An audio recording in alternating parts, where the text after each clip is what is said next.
இப்போ ECR OMR செம்ம connect. Stepstone secret plot near Kovalam ECR. Beach resort plot just 24 lakhs ல. Launching offerல plot வாங்குங்க 5 lakhs profit.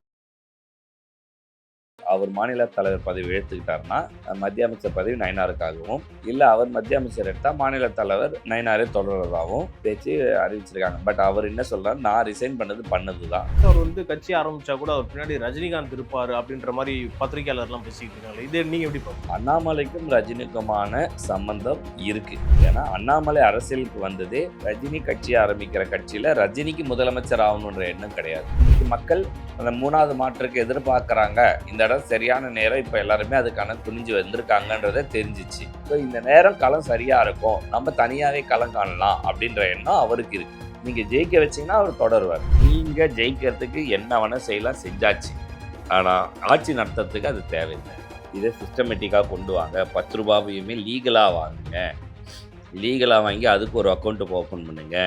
அது incentive எல்லாருக்குமே போடுங்கன்ற, அமைச்சர் முதற்கொண்டே போடுங்கன்றேன். ஒருத்தர் தூத்துக்குடி தொகுதியை மாறி போய் பெரும்பான்மையாக வாக்குக்கு வித்தியாசத்தை வெற்றி பெற வச்சதுக்கு நன்றிடுறாரு. பிரதமர் மோடியை சந்திக்க போகும்போது அவர் என்ன சொன்னாருன்னு கேளுங்க. ஒரு டிஸ்கஷனில் நீங்கள் புது யங் ரத்தமாக வந்திருக்கீங்க, எல்லா ரத்தங்கள் எல்லாமே ஃப்ரெஷ்ஷு, அவங்களுக்கு ஒரு பயிலகம் மாதிரி ஒன்று பண்ணுங்கன்னு சொல்லி அனுப்பிச்சிருக்காரு.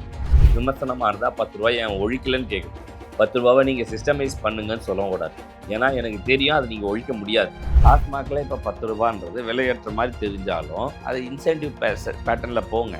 விற்கிறவன் ஒரு 3000 ரூபாய்ட்டு ஒரு கடையில் விற்கிறவனுக்கு ஒரு நாளைக்கு 50 பைசா இன்சென்டிவ் கொடுத்தா 1500 ரூபாய், ஒரு மாதத்துக்கு அவன் 45,000 ரூபாய் லீகலாக சம்பாதிச்சுட்டு போவான். எல்லாருக்கிட்ட சண்டை போட மாட்டான், எதுவும் பண்ண மாட்டான். ஓகே, ஸ்மூத்தாவாச்சும் போவோம். லஞ்சத்தை லீகலைஸ் பண்ணுங்கன்றோம். அதை பண்றது அவ்வளோ ஈஸியா? ஓகேவா? அதை இப்போ நம்ம சொல்ற லஞ்சம்னு சொல்லாம நான் சிஸ்டமாவே கொண்டு வந்துட்டீங்கன்னா அது லஞ்சத்துக்குள்ளே வராதுன்ற. நான் என்ன வேணும் ஸ்கூலுக்கு எல்லாமே இங்க இருக்கு. Super Saravana stores, Chennai, Madurai, Kovai.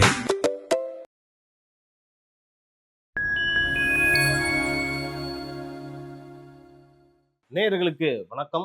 இன்றைய சீக்ரெட் டாக் நிகழ்ச்சியில் பல்வேறு அரசியல் மற்றும் சமூக நிகழ்வு குறித்து உங்கள் சீக்கியோடு பேசவிருக்கிறோம். வாருங்கள் நிகழ்ச்சிகள் சொல்லலாம். சார் வணக்கம். சார் அவனுக்கு தேவை. சார், நீங்க தொடர்ந்து ஒரு விஷயத்த சொல்லிக்கிட்டே இருக்கீங்க. கடந்த காலத்துல வந்து தாவேக்காவினர் பல விஷயத்த பேசினாங்க. இன்னைக்கு அது அவங்களுக்கு நடக்கும்போது மட்டும் இனிக்குதா? ஏன் வந்து நீங்க சமூக வலைத்தளத்தை கடுமையான விமர்சனத்தை வைக்கிறீங்க? நீங்க அதை தான் செந்தில் பாலாஜியும் அந்த விஷயத்துல சொல்லியிருந்தார், பாத்தீங்களா? அந்த டாஸ்மாக் விஷயம் நம்ம வந்து 10 நாளுக்கு முன்னாடி அமைச்சர் வந்து இதை 10 ரூபா பற்றி தவிர்க்க முடியாதுன்னு சொல்லும் போது இந்த பேட்டியை நம்ம கொடுத்தோம். அப்படி பண்ணாதீங்க, இதுக்கு சொல்யூஷன் இருக்குது, இதை சிஸ்டமேட்டிக்காக கொண்டு வாங்க. 10 ரூபாவையுமே லீகலாக வாங்குங்க. லீகலாக வாங்கி அதுக்கு ஒரு அக்கௌண்ட்டு ஓப்பன் பண்ணுங்க. அது இன்சென்டிவ் எல்லாருக்குமே போடுங்கன்ற, நான் அமைச்சர் முதற்கொண்டே போடுங்கன்றேன். அது சேல்ஸுக்கு இன்சென்டிவ் தான், இதில் எந்த பிரச்சனையும் இல்லை. போட்டால் அது ஏற ஏற அமைச்சருக்கும் பணம் வருது, அது லீகலு. அதில் 2 ரூபா வாங்கினா அதில் 30% டேக்ஸும் கட்ட போகிறாங்க, பிரச்சனை கிடையாது. எல்லா செலவுகளும் லீகலைசேஷன் ஆகிடும். ஓகேவா? இதை நம்ம சொல்லும் போது நம்ம ஆளுங்க இல்லை அது இதுன்னாங்க. பட் இன்னைக்கு எதிர்கட்சி இப்போ நம்ம பேசுறது சார்பில் இருந்து அட்வைஸாக போச்சு. இப்போ எதிர்கட்சி விமர்சனமாக வைக்கிறாங்க. என்ன பண்ண போகிறீங்க? ஓகே, ஃபேஸ் பண்ணி தான் ஆகணும். என்ன ஃபேஸ் பண்ணுவாங்க? அதுக்கு யாராவது பேசினா தானே உண்டு. புரியுதா?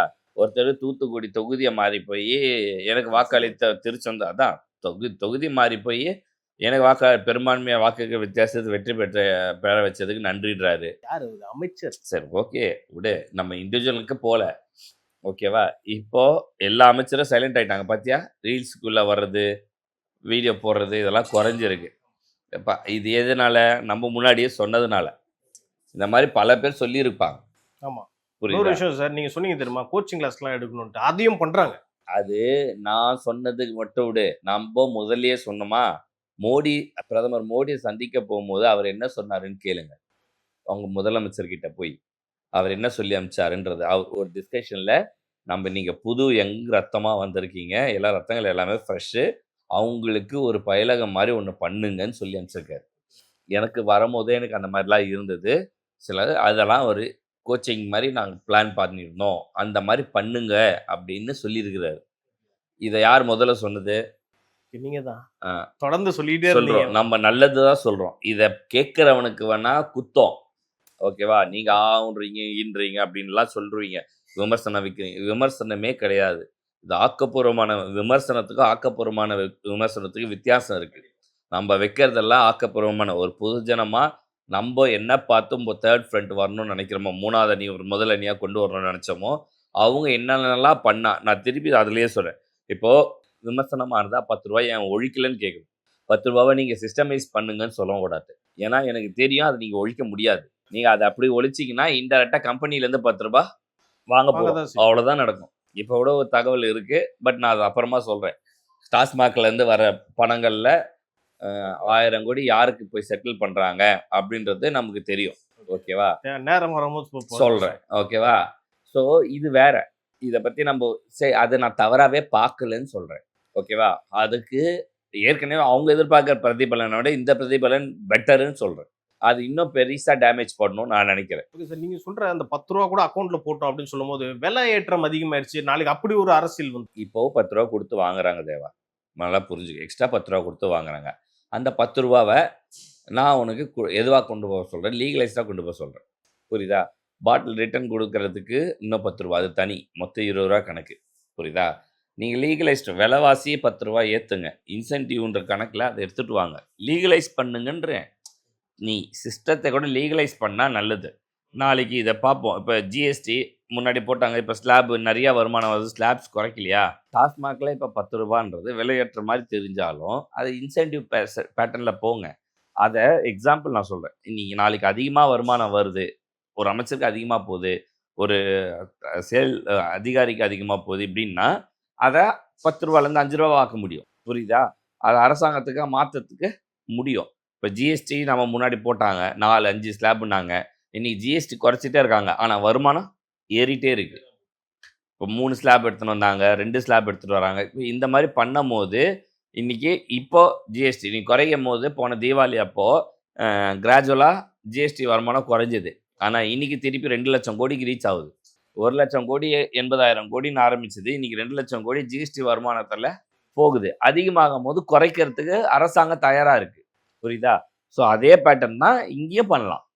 நீங்கள் இதை இன்சென்டிவ் ஒரு லீகலைஸ் பண்ணுங்க, இதை சரி பண்ணுங்க. இதில் இன்னொன்று, இதில் கலால் வரின்றது தான், வரி தான் இதில் வந்து முக்கியமான விஷயம். இந்த வரி ஜிஎஸ்டிக்குள்ளே கிடையாது. எப்படி, ஏன் இப்படி கிடையாது சொல்றீங்க? இதுவும் பெட்ரோலும் மாநில அரசாங்கங்கள் ஜிஎஸ்டிக்குள்ளே கொண்டு வரக்கூடாதுன்னு போட்டு தான் ஜிஎஸ்டியை அக்செப்ட் பண்ணாங்க. மத்திய அரசு ஜிஎஸ்டி கொண்டு வரும்போது ஏன் உடன்பட்டாங்கன்னா, இந்த இதை நீங்கள் கொண்டு வரக்கூடாது, மாநிலத்துக்கு வர வருமானம் அதிகம் இதில் அப்படின்னு சொல்லி. ஏன்னா டெய்லி கன்சூமிங் ப்ராடக்ட்ஸு, இதில் ஒரு 1 லட்சம் கோடினா அதில் ஒரு 1 லட்சம் கோடி, இதில் இவன் 30 ரூபா டேக்ஸ் வச்சுருக்கான் பெட்ரோலில் மாநில அரசு. இதில் வந்து 50% டேக்ஸ் கிட்டத்தட்ட வச்சுருக்கான், இதில் லிக்கரில். ஸோ இதெல்லாம் அவனுக்கு வருமானம். இப்போ 1 லட்சம் கோடிக்கு நீங்கள் ஒரு வருஷத்துக்கு ஒரு 40-50,000 கோடிக்கு விற்றீங்கன்னா 20,000 கோடி 15,000 கோடி வரியாகவே உள்ள வரும். இதை வந்து ஏற்றுறது. அது போக இந்த 10 ரூபா, இந்த பாட்டிலு, பாரு, இதெல்லாம் தனி. ஓகேவா? இது இவ்வளோ இருக்குது. இதை ஸ்ட்ரீம்லைன் பண்ணணும். இப்போ அவங்க கேட்குறாங்க, சரி அவங்களுக்கு அவர் ஸ்டைலில் ஒரு ஸ்ட்ரீம்லைன் பண்ணாங்க, நம்ம ஸ்டைலில் பண்ணலான்ற. நீங்கள் எல்லாருக்கும் விற்கிறவன் ஒரு 3,000 பாட்டில் ஒரு கடையில் விற்கிறவனுக்கு ஒரு நாளைக்கு 50 பைசா இன்சென்டிவ் கொடுத்தா 1,500 ரூபா, ஒரு மாதத்துக்கு அவன் 45,000 ரூபாய் லீகலாக சம்பாதிச்சுட்டு போவான்.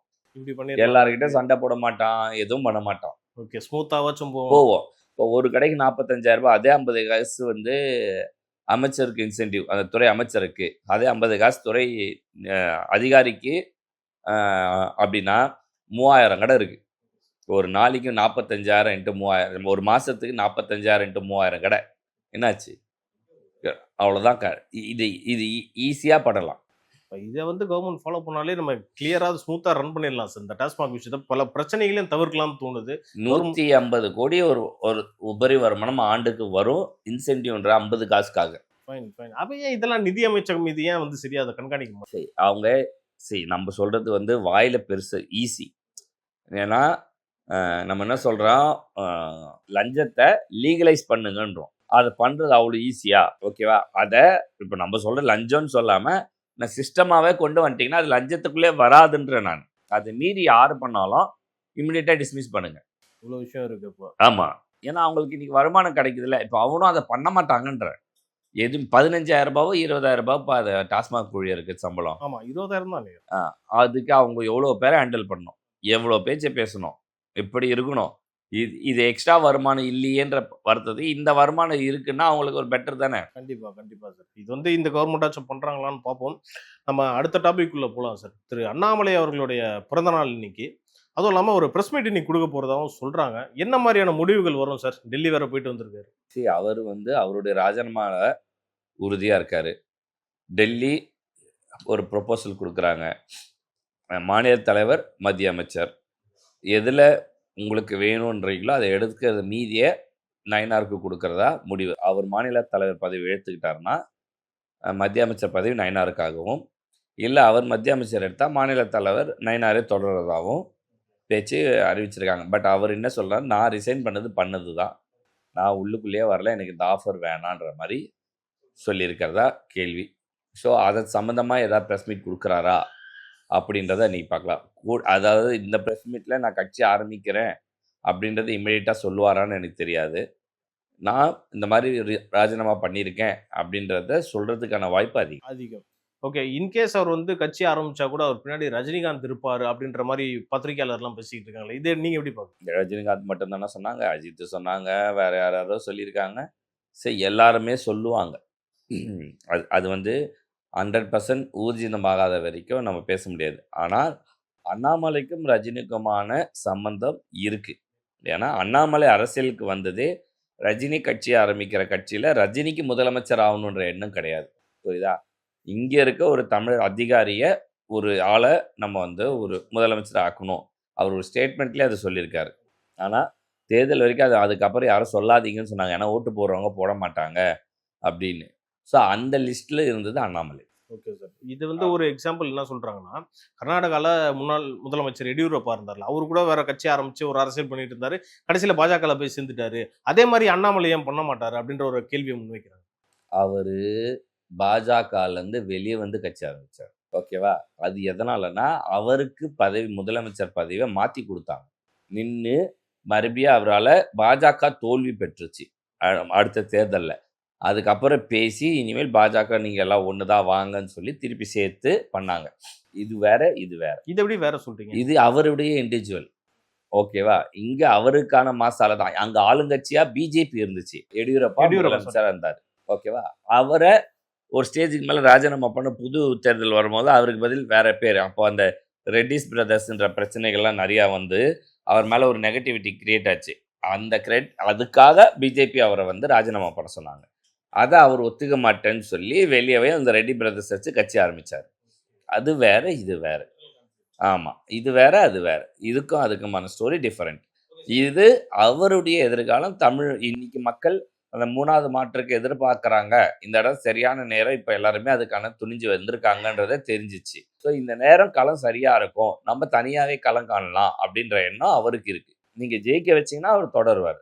இன்கேஸ் வந்து அண்ணாமலை அவர்கள் இப்போ தனி கட்சி ஆரம்பிச்சிட்டா கூட இங்க இருக்கிற பாஜகவுடைய அந்த ஓட்டர்ஸ் தானே சார் இவர் வந்து பிரிச்சுட்டு வர்றாரு. அந்த ஆதரவாளர் தானே பிரிச்சு புதுசா யாரும் பாஜகவுடைய ஓட்டர்ஸ் யாரு? நீங்க அண்ணாமலை ஆதரவாளர்னு சொல்றீங்க. ஓகே, அதை நான் ஒத்துக்கிறேன். 2.5% ஓட்டுக்கு மேல பாஜகவுடைய ஓட்டு, எந்த ஓட்டு இருந்தாலும் அது அண்ணாமலைக்கு. சரி, ஓகே சார். இது ஒரு ஃபேக்டரா இருந்தா கூட இப்ப வேற கட்சியில இப்ப திமுகவோ அதிமுகவோ அங்க இருக்க ஆதரவாளர் அண்ணாமலை அவர்கள் இழுக்க முடியும்ன்ற நம்பிக்கை கண்டிப்பா வரும். அதிமுக ரொம்ப ஈஸியா பண்ண முடியும். பல பேர் திமுகவும் அதிமுகவும் அவருடைய பேச்சு திறமையால் மெய்மலர்ந்திருக்காங்க. பல டிபேட்ஸில் பின்னாடி அவர் நல்லா பேசியிருக்காருல, அவர் கரெக்டான கண்டென்ட் கொடுத்துருக்காருலன்னு பேசியிருக்காங்க. நீ சொல்கிற திமுக அதிமுகவிலேயே சொல்கிறேன், சரியா? அதில் நியாயமாக இருக்கவங்க பல பேர். இப்போ அதே மாதிரி ஊழல்ன்ற பேட்டர்னில் எல்லோரும் சேர்க்க மாட்டாங்க. இப்போது விஜய் வந்து தேர்தலுக்கு முந்தி நிறைய பேர் அப்ரோச் பண்ணாங்க. ஊழலில் இருக்கவங்க, இதில் இருக்கவங்க யாரையுமே அவர் அக்செப்ட் பண்ணல. ஓகேவா? சரி, இப்போ டிடிவி கூட சொன்னார். சிடி நிர்மல்குமார் கூட டிடிவி தினகரனை அப்ரோச் பண்ணதாக ஒரு பேட்டியில் கொடுத்துருந்தார். ஸோ இந்த மாதிரிலாம் இருக்கும் போதோடு அது நடக்கலை. காங்கிரஸுக்காக வெயிட் பண்ணி கடைசியில் எல்லாமே டிசால்வ் ஆகிடுச்சு. ஆனால் கூட்டணிக்கு அப்புறம் ஊழலை பற்றி யோசிக்கவே இல்லை. தேர்தலுக்கு அப்புறம் வந்த எம்எல்ஏக்களில் இந்த கட்சியில் தானே இருந்தாங்க, இவங்க தானே அப்படின்லாம் யோசிக்காமல் எல்லோரும் இது அரசியல் பண்ணி தான் ஆகணும். இப்போ மக்கள் 120 130 கொடுத்துருந்தாங்கன்னா அவர் இதை பற்றி யோசிக்க வேண்டிய வேலையே இல்லை. ஓகேவா? அது குறைஞ்சிருச்சு. ஓகேவா? அது நான் மக்கள் மட்டுமே சொல்ல முடியாது. நீங்கள் ஒரு கூட்டணி அமைக்காததோ தவறாகவும் நான் பார்க்குறேன். சரி, இது சரி. ஓகேவா? இந்த நிலைக்கு கொண்டு வந்தவங்க உங்களுக்கு 3 பேர். ஒன்று காங்கிரஸ், ஒன்று விசிகா, ஒன்று திமுக. காங்கிரஸ், விசிகா நீங்கள் கூட்டணி பேசுனீங்க. திமுக உங்களுக்கு எதிர்க்கட்சி. கரெக்டா? இந்த 2 பேரை இன்னைக்கு இந்த நிலைமைக்கு காரணமானவங்கள தான் நீங்கள் அலைன்ஸ்லேயே சேர்த்துருக்கீங்க. அமைச்சரவையும் கொடுத்துருக்கீங்க. இவ்வளோதான். ஸோ இது அரசியல்.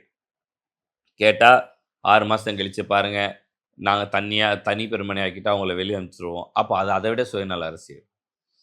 அப்படி பண்ணால் அதை விட தப்பு. இன்னைக்கு இதை சொல்லிகிட்டே இருக்க நம்ம நாளைக்கு அதை பண்ணாலும் விமர்சிப்போம். அது வந்து தவறானதாக இருக்கும். ஓகே சார், இந்த குதிரை பேர அரசியல்லாம் ஒரு பக்கம் நடந்துட்டு இருக்குன்றது குற்றச்சாட்டு வைக்கிற டைம்ல அசம்பிளி செக்ரட்டரி சீனிவாசன் நினைக்கிறேன், கிட்டத்தட்ட 2018 அவர் தான் இருக்கார் அசம்பிளி செக்ரட்டரியா. திடீர்னு ஒரு ராஜினாமா கடிதத்தையும் கொடுத்துருக்காங்க. அதுக்கு பின்னாடி பல காரணங்கள் சொல்றாங்க சார். அது உங்களுடைய காரணம் என்னவா இருக்கும்னு நினைக்கிறீங்க? என்ன காரணம்னால அவர் ராஜினாமா பண்ணிட்டார், அவள் தான். சும்மா இதுக்கு முன்னாடி இதெல்லாம் இல்லை, அவர் வேலை செஞ்ச இடத்துல எல்லாம் சுத்தமாக வச்சுருந்தாரு, ரொம்ப கிளியராக நடந்துக்கிட்டாருன்னு எதாவது ப்ரூவ் சொல்ல முடியுமா? இப்போ அப்படின்னா 60 ஆண்டு கால திராவிட ஆட்சிகளில் எந்த தப்பு நடக்கலையாமா அவர் அதிகாரியாக இருந்த வரைக்கும்? அவர் சும்மா எதை கதை விட்டு போகிறாரு, போட்டோம். சரி, அரசியல் பண்ண வேண்டிய கண்டிஷன் இருந்தால் பண்ணி தான் ஆகணும். டிவிக்கே அதற்கு எந்த மாற்றம் கிடையாது.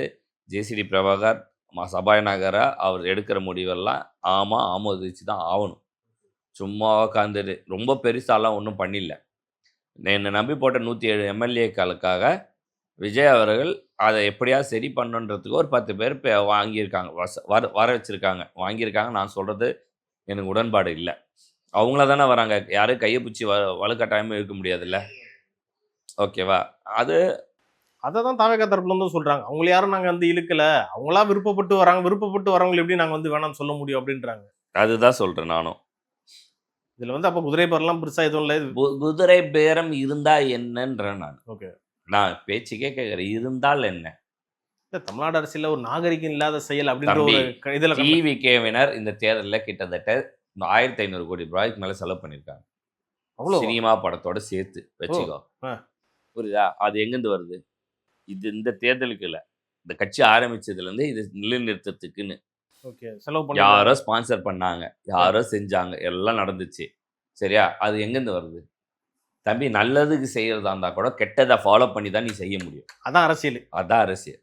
அவங்க நல்லது, நான் திருப்பி சொல்கிறேன், நல்லது செய்வாருன்ற எதிர்பார்க்குறேன். நம்மளுடைய விமர்சனம்லாம் ஆக்கப்பூர்வமான விமர்சனமாக தான் நான் வைக்கிறேன். அவங்க நல்லது செய்வார் அப்படின்னு நான் எதிர்பார்க்குறேன், இன்னும் நம்புகிறேன். அதுக்கு சிலது செஞ்சு தான் ஆகணும்னா செஞ்சு தான் ஆகணும். நல்லது செய்கிறதுக்கு கெட்டதை பண்ணலாமா அப்படின்ற ஒரு ஃபேமஸான கோட் இருக்குது. If you not accept the rule, just obey the rule and go to the position and change the rule. புரியுதா? அது ஆக்சுவலாக நீ வந்து ஒரு விதி, ஒரு சட்டம் உனக்கு பிடிக்கலன்னா முதல்ல அந்த சட்டத்தை மதி, ஃபாலோ பண்ணி வாழ்க்கையில ஜெயிச்சு அந்த சட்டத்தை மாத்துற இடத்துக்கு வந்து அந்த சட்டத்தை மாத்து. இதுதான் கோட், இதுதான் பண்ணணும். அந்த மாதிரி சட்டத்துக்கு மட்டும் கிடையாது, சாணதான பேத தண்டத்துக்கும் உண்டு. வாழ்க்கையில எல்லாத்தையும் யூஸ் பண்ணோம். ஸோ அதில் எனக்கு எந்த தவறுமே எனக்கு தெரியல. இதை நம்ம ஆதரித்து அதிமுக நம்ம விமர்சிக்கிட்டோம். நம்ம டிவி கேட்க ஏதாவது சொன்னால் அவங்க விமர்சிக்கிட்டோம். நம்மளுடைய கருத்து இது, க்ளீன் அண்ட் கிளியராக இருக்கிறோம். நீங்கள் ஜெயிக்கிறதுக்கு என்ன வேணால் செய்யலாம், செஞ்சாச்சு. ஆனால் ஆட்சி நடத்துறதுக்கு அது தேவையில்லை. அதை எப்படி நடத்தணும்னு பாருங்கள். இன்னைக்கு இன்னொரு நியூஸ் ஒன்று வந்துருந்துச்சு. என்னன்னா, இந்த மின்சாரத்துறை அலுவலகத்தில் வந்து டெண்டர் தொடர்பான அந்த ஹார்ட் டிஸ்க்லாம் மாயமாயிருச்சான்.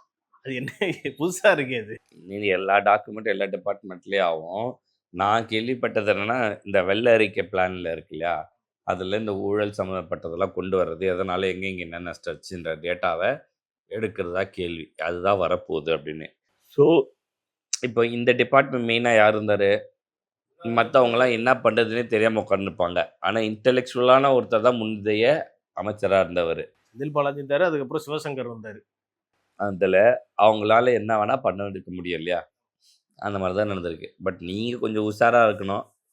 இனிமேல் எந்த டேட்டாவும் திருடு போகாமல், ஹார்ட் டிஸ்க் காணாமல் போகாமல் பார்த்துக்க வேண்டியது நல்லது அப்படின்னு நான் நினைக்கிறேன். அப்போ வந்து இதுக்கு முன்னாடி எவ்வளோ அதிகாரிகளும் எவ்வளோ உடந்தையாக இருப்பான்றதுல கண்டிப்பாக தெரியுது. நீ பண்ண நான் சொல்கிறேன், நீ பண்ண ஏற்கனவே இருக்கும்போது அதே அதிகாரிகள் தானேப்பா கூட அவங்களுக்கும் வேலை பார்த்தாங்க. அப்போ அவங்க எப்படி இப்போ அதில் மாட்டினா அவங்கள மாட்டுவான்னு கூட அவங்க எடுப்பாங்கல்ல. அரசியலில் இப்போ இவங்கெல்லாம் போவாங்க, ஜெயிலுக்கு போயிட்டு வருவாங்க, திருப்பி தேர்தலில் நிற்பாங்க, ஜெயிச்சுட்டு போயிடுவாங்க. அதிகாரிங்களுக்கு அப்படி இல்லையே, நிரந்தரமா அங்கேதான் இருந்தாங்க. முடிஞ்ச போது இல்லை, அவங்க வாழ்க்கை முடிஞ்ச அதுக்கப்புறம் அவங்களுக்கு உள்ள வேலை இல்லைல்ல. ஸோ அவங்க சேஃபாக பயந்து கூட அதை எடுத்துருக்கலாம்ல. ஓகே, அப்போ வெள்ளை அறிக்கை என்ன வருது எது வருதுன்றதான் சார் ரொம்ப ஆவலாக வெயிட் பண்ணிக்கிட்டு இருக்கேன். பொறுத்திருந்து பார்ப்போம். இன்னொன்று மனசை உடைக்கிற அளவுக்கு ஒரு சம்பவம் கேரளாவில் நடந்துச்சு பார்த்தீங்களா சார்? ஒரு வயசு பிஞ்சு குழந்தைய போட்டு எப்படி நாசம் பண்ணியிருக்கானு.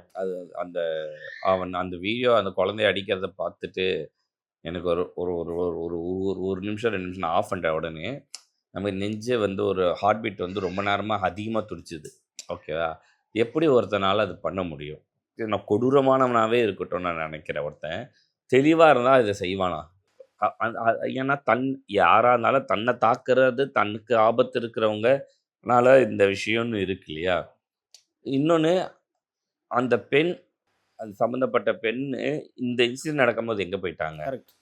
அப்பதான் தாய் எங்கே போயிட்டாங்கன்னு தெரியல. அதுவும் அந்த குழந்தைய அவன் பல தடவை தாக்கி இருக்கிறதாவும் சொல்கிறாங்க.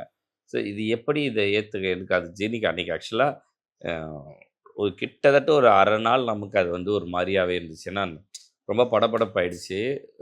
ஒரு மாதிரி எனக்கு அந்த நார்மலாக லோ பிபி வேறு, அந்த லோ பிபி அதிகமான மாதிரி ஆயிடுச்சு எனக்கு. சரி, அது நான் மற்ற எல்லா கொடூரத்தை விட அந்த கொடூரம் ரொம்ப மோசமாக பார்க்குறேன். அன்றைக்கி நான் பார்க்கும்போது எனக்கு அப்படி தோணுச்சு. பட் அது காவல்துறை வந்து உரிய நடவடிக்கை எடுத்தாங்கன்னா கடுமையான தண்டனை எடுத்துட்டாங்க. மக்களும் அவனை போகிற வர வழியெல்லாம் அடிச்சிட்டு இருந்தாங்க, வீட்டை கூட்டு போய் காமிக்கிறது இதெல்லாம். பட்டு அவனை கொன்று இருக்கணுன்றது தான். இந்த மாதிரியான இன்சிடென்ட் அவங்களுக்கு ஒரு பயம். இது சைக்காலஜிக்கலான ப்ராப்ளம் தேவா. சைக்காலஜிக்கல் ப்ராப்ளத்துக்கு சைக்காலஜிக்கல் ட்ரீட்மெண்ட் தான் கொடுக்கணும். அதாவது போய் ஆஸ்பத்திரியில் அட்மிட் பண்ணி ட்ரீட்மெண்ட் கொடுக்க சொல்ல, இந்த மாதிரி கொண்டுடுவாங்கன்னு பயம் வர மாதிரி சைக்காலஜிக்கலாக கொடுங்க. அப்போ ஆட்டோமேட்டிக்காக அது நடக்கும். பட் அங்கே புது காங்கிரஸ் ஆட்சி, அவங்க என்ன முடிவு எடுக்குதுன்னு தெரியாமல் வச்சுருக்காங்களான்னு தெரில, இங்கே நம்ம டிவிக்கு இருக்கிற மாதிரியே. பட்டு என்னுடைய ஒப்பீனியன், அதுக்கும் என்கவுண்டர் பண்ண வேண்டியது தான் ஒரே தீர்வாக நான் பார்க்குறேன். மற்றதெல்லாம் பரவாயில்ல, மற்ற எதுவாக இருந்தாலும் சோஷியலில் இன்றைக்கி உலகத்தில் நார்மலைஸ் பண்ணி விட்டாங்க. பட் இந்த பெண்கள் பாலியல் இல்லை குழந்தைங்களுடைய இது எல்லாத்தையுமே வந்து ரொம்ப ஸ்ட்ரிக்டாக பார்க்கணும். மற்ற எல்லாத்தையும் விட்டுறலாம்.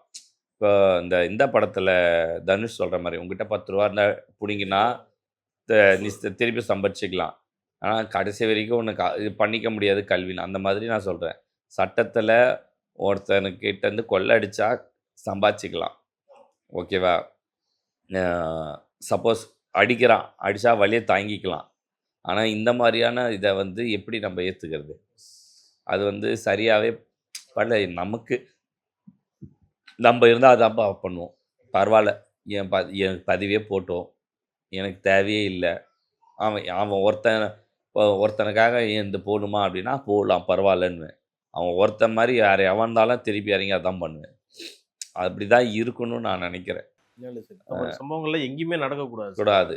நம்ம கண்கலங்கிற இது அது குழந்தைய வந்து அவன் தூக்கி போட்டது, அந்த போட்ட விதத்தை நான் பார்க்கும்போது, இப்போ சொல்லும் போது அவ்வளோ படபடப்பாகுது. அதை நம்ம வந்து தவிர்க்கிறது பெட்டர். தவிர்க்கிறது இல்லை, இமிடியேட்டாக ஆக்ஷன் எடுக்க வேண்டியது முக்கியம். ஓகே சார், பொறுத்திருந்து பார்ப்போம் சார். உங்கள் நேரத்துக்கும் கருத்துக்கும் நன்றி.